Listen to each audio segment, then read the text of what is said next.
From our previous stories, it's clear that most pirates weren't really the smartest. But think about this, would you really charge at the US Navy using only a cheap boat and a rifle? Today we're going to look at 10 times when Somali pirates thought it was a good idea to go up against the strongest naval force in the world. Some of them lost their lives, and some ended up in prison, even though they were only 15 years old. But before we start, if you're new to our channel, don't forget to subscribe so you'll always be updated with videos like this. Number 10 is the Taiangku, a Chinese merchant ship. On November 20-20, 2010, a group of Somali pirates successfully captured the Chinese merchant ship Taiangku. But these aren't the type of pirates who attack with just their bare hands. These pirates are fully armed with weapons like assault rifles, grenades, and even rocket-propelled bombs. During these events, the crew did everything they could. They sent out a mayday, shut down the engine, and locked themselves in the safety chamber, waiting there for rescue. There were rescue ships from other countries, but they couldn't get close because bullets were raining down from the pirates. When the news reached China, they didn't waste any time. While other countries would take days or even months before taking action, the Chinese Navy, along with air support and several speedboats full of soldiers, immediately rushed to the hijacked ship.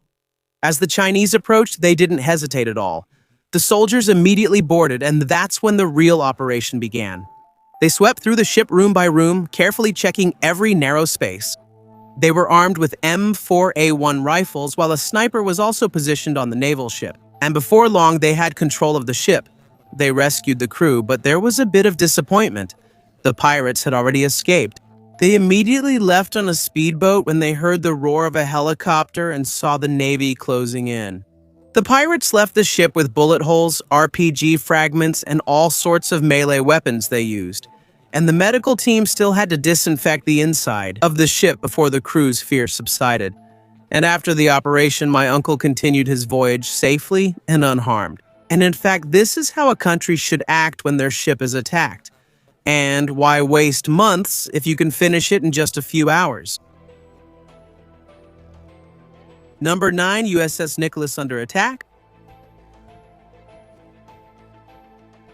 Some Somali pirates have low IQs, but some are even worse. They can't even hide, you know what I mean.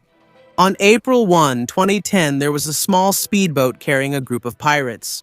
It was already night, and they were hoping to find an easy target in the Indian Ocean. And they thought they were lucky because they saw a ship sailing alone. As they got closer, they didn't hesitate. They drew their weapons and immediately attacked the ship. But within seconds, they immediately realized that they had made the worst decision. The ship they attacked was not a fishing vessel and not a cargo ship. It was the USS Nicholas, a ship of the United States Navy, one of the strongest military forces in the world.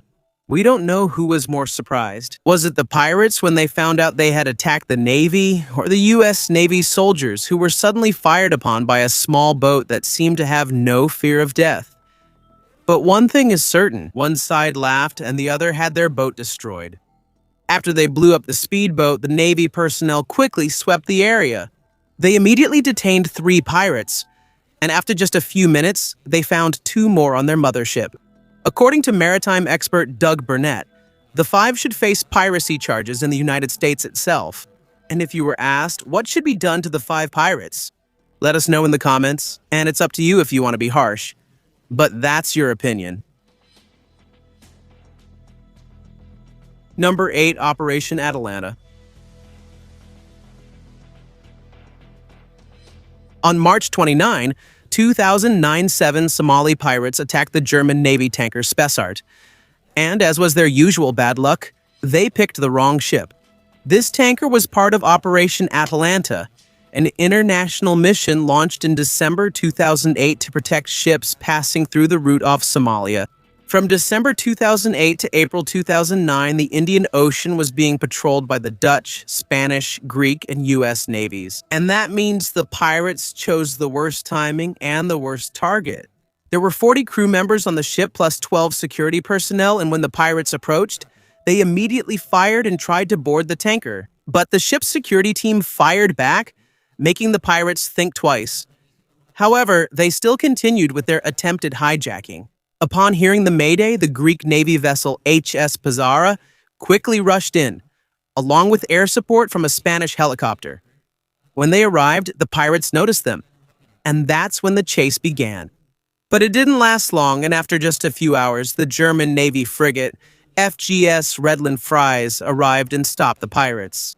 All 7 were captured and brought to the German Navy for legal processing. Number 7. British Navy sinks pirate ship. Number 6. The British Royal Navy is well known as one of the strongest and most formidable naval forces in the world. And from the 18th century to the early 20th century, they ruled the seas.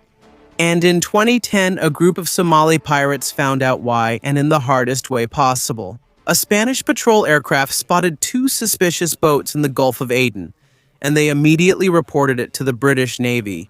The British didn't waste any time, and they deployed 2 speedboats, and the chase began immediately.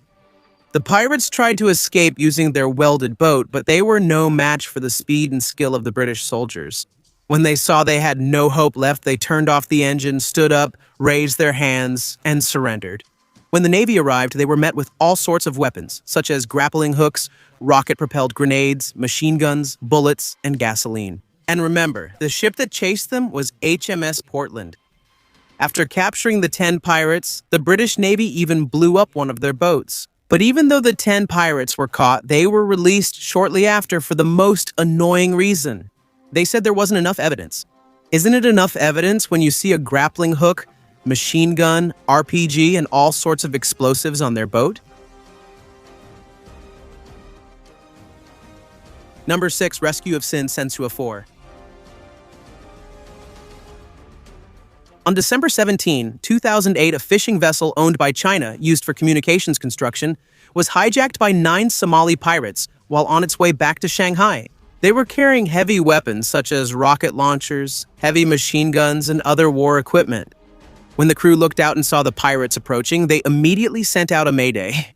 They knew they were about to face a tough battle because it would take hours before help could arrive. While the Malaysian warship was heading to Desiri in KD-3 and a Malaysian military helicopter was on its way, the 30 crew members of Genwa 4 were already in the middle of a battle they had no choice but to fight. Hopefully, they are used to situations like this and know what they need to do. While the pirates were showering them with RPG fire, the crew made a do-sa-do on the deck with Molotov cocktails. They fought back using a water cannon and even beer bottles, turning anything they could into a weapon just to fight back.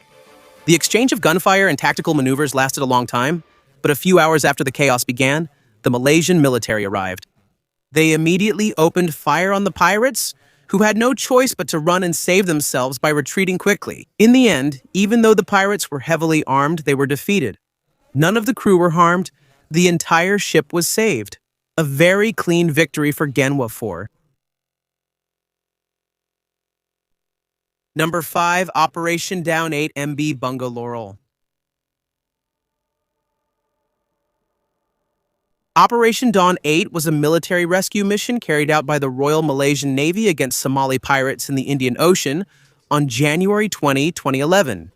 On that day, 18 Somali pirates decided to hijack the MB Bunga Laurel, a chemical tanker owned by Panama, registered in Japan, and operated by Malaysia. Inside it were almost $10 million worth of lubricating oil and ethylene dichloride. Around the same day, 600 kilometers from Oman, the pirates tried to board the ship. 7 pirates, armed with AK-47s and pistols, boarded the tanker using speedboats. They fired warning shots to scare the crew, and even though the people on the ship were frightened, they did not surrender. 23 crew members quickly activated the ship's security alert system, then hid in a secured safety compartment near the engine room. When the alarm system was activated, all the lights went out, the main engine was shut down, and the ship became almost invisible at sea. The only thing the crew could do was wait for help. The Malaysian ship protection team immediately responded to the mayday and deployed a Fennec attack helicopter and 14 Navy Special Forces aboard 2 fast boats. They spent the whole night searching for the ship, which was hard to find because all the lights were off. But when they finally located it, they didn't waste any time. From the helicopter, they fired a 20mm machine gun at the upper deck to scare off the pirates. At the same time, 14 special forces boarded and there was an intense firefight against the 7 pirates. 3 of the pirates were hit and all 7 were captured. The authorities confiscated their weapons, such as several AK-47s, some modified AKMs, and Soviet-made pistols. The ages of the pirates ranged from 15 to 35, and not a single one of them had any form of ID. They were brought to the hospital for a medical checkup and then transferred to the Bukit Jalil Detention Center. And after obtaining the 7-day remand order, the case was started. Under Malaysian law, they could be sentenced to death for attempted piracy. But in the end, the verdict was that 4 pirates received 4 years of imprisonment, and the other 3 were sentenced to 7 years in prison, including the minor. And this was a clear and swift operation that saved the ship and all the crew. Number 4, NATO stops pirate attack on Norwegian ship. On April 18, 2009, a group of Somali pirates mistakenly attacked the Norwegian tanker MB Front Arden in the Gulf of Aden and quickly realized they had made a mistake. When the crew looked out and saw the pirates' speedboats approaching, they immediately sent out a mayday. Fortunately, the British Navy vessel RFA Wave Knight was nearby, and they didn't waste any time chasing after the small boat full of pirates. The chase lasted for several hours, and just when the pirates thought the British were giving up, reinforcements arrived. The HMCS Winnipeg from Canada and the USS Halliburton from the United States. There was a full NATO chase as the pirates desperately headed back to the port of Bosaso in Somalia. They almost had a chance to escape, but suddenly the NATO vessel fired a warning shot. When they heard the bullets whizzing through the air near them, the pirates were forced to stop and surrender. This happened after a 7-hour chase. When the Canadian military boarded their boat, they found a rocket-propelled grenade, various high-powered weapons, and a lot of arms that the pirates had thrown into the sea while fleeing. But in the end, the Canadian forces found out that they had no legal authority to arrest the pirates. So even though all the evidence was complete and after a 7-hour chase, they were forced to release the pirates. A very strong anticlimactic ending, but that's sometimes how maritime law works. Number 3, Dutch Marines free Iranian fishing vessel.